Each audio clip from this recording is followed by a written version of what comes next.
teman-teman, selamat datang pada pembelajaran IPA. Untuk kali ini, kita akan membahas bab mengenai usaha dan pesawat sederhana dalam kehidupan sehari-hari. Materi ini merupakan bab kedua pada kelas 8 semester 1. Jika minggu lalu kita sudah membahas mengenai usaha dan daya, maka pada minggu kali ini kita akan membahas mengenai pesawat sederhana. Ketika saya mengatakan pesawat sederhana, apa yang ada dalam pikiran kalian? Apakah kalian menganggap pesawat sederhana itu adalah pesawat dari kertas seperti pada gambar di sini? Tentu tidak. Pesawat sederhana itu ada gunting, ada pembuka botol, ada gerobak, ada jungkat-jungkit, ada sepeda, ada untuk mengangkat paku, ada timba atau katrol. Ini adalah pesawat sederhana. Lalu, menurut kalian, apa itu pesawat sederhana? Dalam IPA, pesawat sederhana itu adalah alat bantu untuk membantu melakukan aktivitas. Itu adalah pesawat sederhana. Pesawat sederhana itu ada 4 macam. Ada yang pertama, itu namanya katrol. Yang kedua namanya roda berporos. Yang ketiga adalah bidang miring. Dan yang keempat adalah tuas. Pada video kali ini, kita hanya akan membahas mengenai katrol, roda berporos, dan bidang miring. Sedangkan tuas, itu akan kita bahas pada video selanjutnya.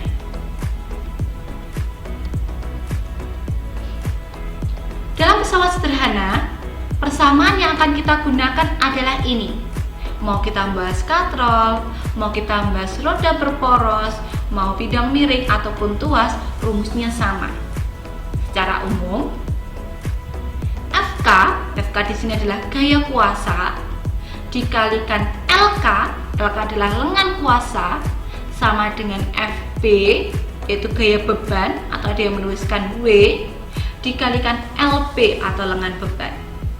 Ini adalah rumus pada pesawat sederhana. Jadi kuasa dikalikan lengan kuasa, nilainya selalu sama dengan beban dikalikan lengan bebannya. Sedangkan untuk KM di sini adalah keuntungan mekanik, bisa dicari dengan cara beban dibagi kuasa atau lengan kuasa dibagi lengan beban. Seandainya seperti ini, kalian harus mengangkat beban seberat 100 Newton. Kemudian, karena kalian menggunakan salah satu alat pada pesawat sederhana, sehingga kalian hanya perlu mengeluarkan tenaga 25 Newton. Jadi awalnya seharusnya bebannya itu beratnya 100 Newton. Karena menggunakan bantuan pesawat sederhana, kalian hanya perlu mengeluarkan tenaga 25 Newton. Kalian diuntungkan tidak? Iya, karena kalian hanya mengeluarkan tenaga yang lebih sedikit daripada beban seharusnya. Ketika seperti ini, maka bisa kita katakan kamu dapat keuntungan mekanik berapa? Beban dibagi kuasa, 100 Newton dibagi 25 Newton. Berarti keuntungan mekaniknya adalah 4. Itu yang namanya keuntungan mekanik. Semakin besar keuntungan mekaniknya, berarti semakin sedikit tenaga yang harus kalian keluarkan. Itu adalah prinsip dari pesawat sederhana. Ketika kalian tadi saya mengatakan ada lengan kuasa, lengan beban kuasa itu apa? Nah, dalam pesawat sederhana, nanti kita akan mengenal istilah-istilah ini. Nanti kita akan mengatakan titik kuasa. Apa itu titik kuasa? Titik kuasa itu adalah tempat di mana kalian melakukan usaha atau kerja. Sedangkan titik beban itu adalah tempat di mana beban itu diletakkan. Sedangkan titik tumpu itu adalah tempat pesawat ditumpu atau dia tidak bergerak untuk bertumpu. Lengan kuasa atau LK itu adalah jarak dari titik kuasa ke titik tumpu. Dari titik kuasa sampai titik tumpu. Dari tempat kalian melakukan usaha sampai di mana tempat pesawat itu ditumpu. Itu namanya lengan kuasa. itu adalah jarak dari titik beban ke titik tumpu. Artinya, dia adalah jarak dari di mana beban itu diletakkan sampai tempat pesawat itu ditumpuk. Itu namanya lengan beban. Sudah ingat? Nanti kelima istilah ini akan kita sering gunakan ketika kita membahas mengenai pesawat sederhana. Pesawat sederhana yang akan pertama kita bahas itu adalah katrol. Katrol itu ada 3 macam, yaitu ada katrol tetap, ada katrol bebas, dan ada katrol majemuk. Yang pertama adalah katrol tetap. Pernah kalian melihat seperti ini? Ketika kalian ingin mengambil air dari sumur, kemudian kalian menggunakan timba. Timba di sini itu menggunakan prinsip dari katrol tetap. Di sini ketika kalian lihat, air dalam ember ini adalah bebannya. Titik bebannya itu kita tarik ke atas. Di sini adalah yang namanya titik beban. Di tengah di sini, titik di sini, ini adalah titik tumpunya, di mana pesawat ini akan ditumpu pada katrol di sini, yang dia tetap tidak bergerak. Namanya titik tumpu. Ini adalah kuasanya. Ketika kita tarik ke atas, di sebelah sini, ini yang namanya titik kuasa.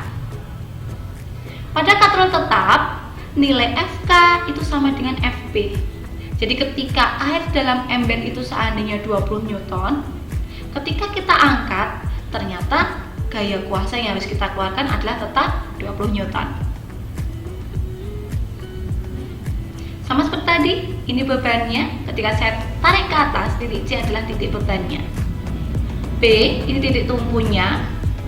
Kuasa, kemudian A di sini adalah titik kuasanya. Nah, lengan kuasa itu adalah jarak dari titik kuasa sampai titik tumpu. Berarti dari sini dari A sampai B. Sedangkan lengan beban itu adalah dari titik tumpu hingga titik beban, berarti dari B sampai C. Atau bentuknya seperti apa? Lingkaran. Titik tumpunya adalah pada pas di tengah-tengah. Artinya A sampai B itu panjangnya sama juga seperti B sampai C, jari-jari lingkaran. Berarti keuntungan mekaniknya berapa? 1. Ketika keuntungan mekaniknya 1, berarti ketika bebannya 20 Newton, kalian tetap harus mengeluarkan tenaga sebesar 20 Newton. Walaupun keuntungan mekaniknya 1, tetapi kita dimudahkan. Ketika kalian mengangkat beban dari bawah ke atas dengan kalian menggunakan katrol, berarti kalian menarik ke bawah. Kira-kira lebih mudah yang mana? Tentu dengan menggunakan katrol, bukan? Nah, itu adalah manfaat dari menggunakan katrol tetap. Jadi walaupun keuntungan mekaniknya 1, tetapi kalian lebih mudah untuk melakukannya. Lalu katrol kedua yang akan kita bahas adalah katrol bebas. Pernahkah kalian melihat katrol yang seperti ini? Ketika kalian mengangkat beban, maka katrolnya akan ikut bergerak. Maka dikatakan sebagai katrol bebas. Katrol bebas seperti ini biasanya digunakan pada proyek-proyek pada pembangunan. Kalau saya gambarkan, gambarnya seperti ini. Di sini adalah sebagai tumpuannya. Nah, di sini dikatakan titik tumpu. Sini titik tumpu. Ini bebannya, maka titik bebannya ada di sebelah sini. Ini kuasa di sebelah sini, maka titik kuasanya adalah di sebelah sini. Atau ketika saya gambarkan, dia gambarnya seperti ini. Lengan beban itu adalah dari titik tumpu hingga titik beban, dari A sampai B. Lengan kuasa adalah dari titik tumpu hingga titik kuasa, maka sama juga jarak A sampai C. Katrol itu menggunakan bentuk yang lingkaran. Otomatis titik tumpu ini adalah pada pusat lingkarannya. Jarak dari A sampai B sama dengan jarak B sampai C. Maka ketika kita tulis keuntungan mekanik LK per LB, LK-nya A sampai C, LB-nya A sampai B, A sampai C ini adalah sama juga 2 kalinya AB. 2 kalinya AB dibagi AB. Maka keuntungan mekaniknya adalah 2. Itu artinya jika bebannya ini adalah 50 Newton, maka kuasa yang harus dikeluarkan adalah separuhnya. 2 adalah FB per FK. FB-nya 50, maka FK-nya adalah 50 dibagi 2 atau 25 Newton. Kalau bebannya 100 Newton, berapa kuasanya? 100 dibagi 2, dapatnya adalah 50 Newton. Lalu kalau saya naikkan bebannya jadi 300 Newton, kuasanya berapa? 300 dibagi 2, berarti kuasa yang harus dikeluarkan adalah 150 Newton. Ini adalah katrol bebas. Kemudian yang ketiga, ini adalah yang namanya katrol majemuk. Katrol majemuk ini adalah ketika beberapa katrol dia dihubungkan dengan menggunakan tali. Keuntungan mekaniknya berapa? Tergantung banyaknya tali yang menghubungkan 2 katrol. Seandainya katrol 1, 2, 3, 4. Tali ini menghubungkan katrol 2 dan 3. Kemudian ke sini menghubungkan katrol 3 dan 2. Kemudian tali ini menghubungkan katrol 2 sampai katrol 4. Kemudian tali ini menghubungkan dari katrol 4 dan katrol 1. Berarti kalau sesuai dengan gambar ini berapa keuntungan mekaniknya? 1, 2, 3, 4. Artinya apa? Ketika keuntungan mekaniknya 4, jika beban ini yang dibawa adalah 100 Newton, maka kuasa yang harus dikeluarkan berapa? Keuntungan mekanik adalah FB per FK. Jadi kalau kita mencari FK, FB dibagi keuntungan mekanik. 100 dibagi 4 berapa? 25 Newton. Kalau bebannya 300 Newton, kuasanya berapa harus kita keluarkan? 300 dibagi 4, dapatnya 75 Newton. Kalau bebannya 400 Newton, kuasanya 400 dibagi 4, yaitu 100 Newton. Tadi sudah kita bahas mengenai katrol tetap, katrol bebas, dan katrol majemuk. Kemudian selanjutnya kita akan mulai membahas contoh soal. Coba kalian perhatikan di sini. Katrol apa tadi? Katrol tetap. Soalnya, jika berat beban adalah 100 Newton, maka gaya kuasa untuk mengangkat beban adalah berapa? Masih ingat kalian? FB-nya 100 Newton karena yang digunakan katrol tetap, itu artinya keuntungan mekaniknya adalah 1. Berapa FK-nya? Kita kembalikan ke persamaan. Keuntungan mekanik adalah FB per FK. Karena saya ingin mencari FK, keuntungan mekaniknya menggunakan katrol tetap, maka keuntungan mekaniknya adalah 1. FB-nya 100, FK-nya dicari. Cara nyari FK gimana? 100 Newton dibagi keuntungan mekanik 100 dibagi 1, karena ini dengan ini saling tukar-tukar tempat. FK-nya dapatnya adalah 100 Newton. Lalu contoh soal yang kedua. Katrol apa di sini? Katrol bebas. Jika Alia ingin mengangkat kotak yang masanya 10 kg. Ingat, di sini yang diketahui adalah massa bebannya, bukan berat bendanya, tapi massanya. Yang ditanyakan adalah gaya kuasa untuk mengangkat beban tersebut. Maka cara mengerjakannya adalah seperti ini. Karena yang diketahui adalah massanya, maka untuk mencari bebannya itu adalah dengan cara massa kali percepatan gravitasi. Ingat, nilai percepatan gravitasi di bumi berapa? 10 meter per sekon kuadrat. Artinya bebannya adalah massa kali percepatan gravitasi.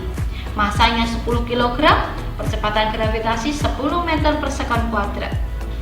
Sehingga bebannya adalah 100 Newton. Karena yang kita gunakan adalah katrol bebas, keuntungan mekaniknya adalah 2. Maka FK-nya berapa? FK adalah 100 Newton dibagi 2, dapatnya adalah 50 Newton. Contoh soal yang ketiga, menggunakan katrol majemuk. Diketahui bebannya adalah 100 Newton. Di sini menggunakan katrol majemuk di mana keuntungan mekaniknya adalah 4. Maka FK-nya adalah 100 dibagi 4. Berapa kuasanya? 25 Newton. Ini adalah 3 contoh soal mengenai katrol tetap, katrol bebas, dan katrol majemuk. Untuk selanjutnya, ini akan ada latihan soal di mana bisa kalian kerjakan di rumah. Kemudian untuk mengecek jawaban kalian sudah benar atau belum, kalian bisa mengirimkan email untuk mendapatkan kunci jawabannya, yaitu ke pembelajaran.ipa1@gmail.com dengan subjek pesawat sederhana, katrol, roda berporos, dan bidang miring. Latihan soal nomor 1. Soal nomor 2 dan soal nomor 3. Selanjutnya kita akan membahas mengenai roda berporos. Gambar apa di sini? Sepeda. Tentu kalian sudah tidak asing lagi dengan sepeda. Bahkan sebagian besar di antara kamu pasti pernah menggunakannya. Roda gigi atau gear dan ban pada sepeda. Ini roda gigi di sini. Ini namanya adalah roda gigi dan ini adalah roda sepeda, merupakan salah satu pesawat sederhana yang tergolong sebagai roda berporos. Roda gigi di sini, ini fungsinya adalah sebagai pusat pengatur gerak roda sepeda yang terhubung langsung dengan roda sepeda. Sedangkan roda sepeda menerapkan prinsip roda berporos untuk mempercepat gaya saat melakukan perjalanan. Ini adalah salah satu contoh gambar roda gigi berporos pada sepeda.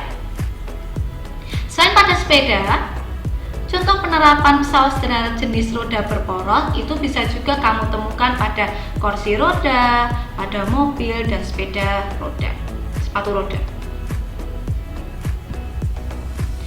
Contoh soal di sini ada 4 gambar, 1, 2, 3, dan 4. Pertanyaannya, pesawat sederhana yang bekerja berdasarkan prinsip roda berporos adalah nomor berapa? Jawabannya adalah nomor 3. Nomor 1, pada skrup ini menggunakan prinsip bidang miring. Ini prinsip bidang miring juga. Ini juga menerapkan prinsip bidang miring. Maka yang menggunakan prinsip roda berporos itu adalah yang nomor 3. Lalu pesawat sederhana ketiga yang akan kita bahas adalah bidang miring. Bidang miring itu merupakan bidang datar yang diletakkan miring atau membentuk sudut tertentu sehingga dapat memperkecil gaya kuasa. Seperti pada gambar di sini. Contoh penerapannya itu adalah di sini pada tangga. Pada bidang miring, bidang datar yang diletakkan miring ini adalah sebagai lengan kuasa. Dari ujung sini sampai ujung atas ini namanya adalah lengan kuasa, atau ada yang menuliskan S. Miringnya. Kemudian dari atas sampai bawah ini namanya lengan beban atau ketinggiannya. Ini beban, FB-nya adalah yang arahnya ke bawah. FK-nya ini bisa juga ke atas, seandainya kamu mendorongnya dia ke atas. Jadi di sini ada FK, FB, LK, dan LP. Untuk persamaan pada bidang miring, persamaannya sama seperti pada pesawat sederhana yang lainnya. FK FK kali LK sama dengan FB kalikan LB, atau kuasa kali lengan kuasa sama dengan beban kalikan lengan beban. Tetapi ada juga yang menuliskan FK itu tertulis F, LK itu tertulis S, FB itu tertulis W, dan LB itu tertulis H. Keuntungan mekaniknya FB per FK sama dengan LK per LB. FK nya kita ganti W, FK kita ganti F, LK kita ganti S, dan LB kita ganti H. Mau kamu menggunakan yang atas ataupun yang bawah, ini sama saja. Ini adalah persamaan umum pada pesawat sederhana.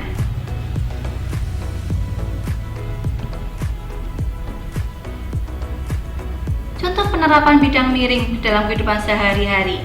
Contohnya, jalan yang dibuat pada pegunungan yang dibuat dia adalah miring, ada tanjakannya. Kemudian ada pada skro. Kemudian ada juga pada pisau pada ujung di sebelah sini. Ini adalah ada dua bidang miring yang digabungkan. Ini adalah contoh-contoh pada penerapan menggunakan bidang miring. Contoh soal. Sebuah bidang miring digunakan untuk menaikkan beban seperti gambar di bawah ini. Di sana diketahui papan miringnya panjangnya adalah 5 meter, ketinggian sampai bawah di sini adalah 2 meter. Kemudian gaya dorongnya itu adalah 500 Newton. Yang ditanyakan adalah berat beban yang didorong, atau W berapa atau FB berapa. Untuk mencarinya, kita bisa menggunakan persamaan ini. Gaya kuasa kalikan lengan kuasa sama dengan beban dikalikan dengan beban. Diketahui di soal, gaya dorong atau kuasanya adalah 500 Newton, LK atau miringnya ini adalah 5 meter, dan LB atau ketinggiannya adalah 2 meter. Yang ditanyakan adalah FB-nya menggunakan persamaan ini. Apa yang ada kita tuliskan? FK 500, LK-nya 5. FB yang kita cari, LB-nya adalah 2 meter. Apa yang ada kita tuliskan? Karena kita cari FB, maka LB-nya adalah turun ke bawah. Maka nyari FB gimana? 500 kali 5 tetap dibagi 2, karena 2 ini pindah ruas. Di sana kali, kalau pindah ruas jadi pembagi. 500 kali 5, 2500 dibagi 2, 1250. Itu adalah FB atau bebannya. Kemudian contoh soal yang kedua, perhatikan gambar. Jika panjang bidang miring yang digunakan adalah 2 meter, yang ditanyakan adalah maka tinggi bak truk tersebut adalah berapa. Di sini diketahui dari gambar kamu lihat,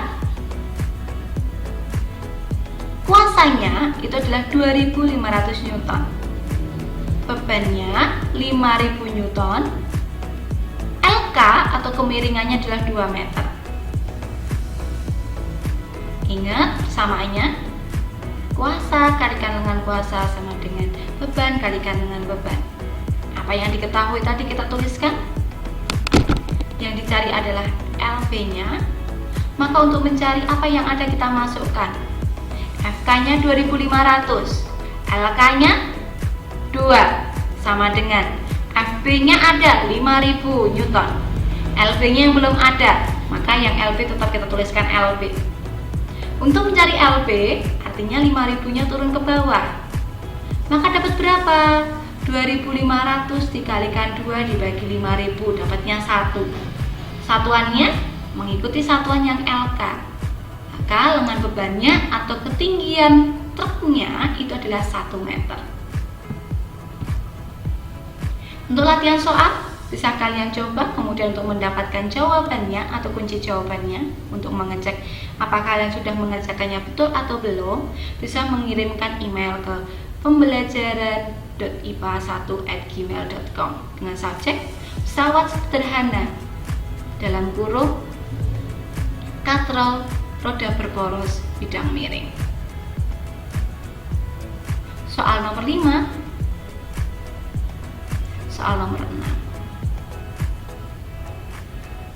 Demikian tadi video mengenai pesawat sederhana pada katrol roda berporos dan bidang miring. Semoga bermanfaat. Sampai bertemu lagi pada video-video selanjutnya. Bye bye.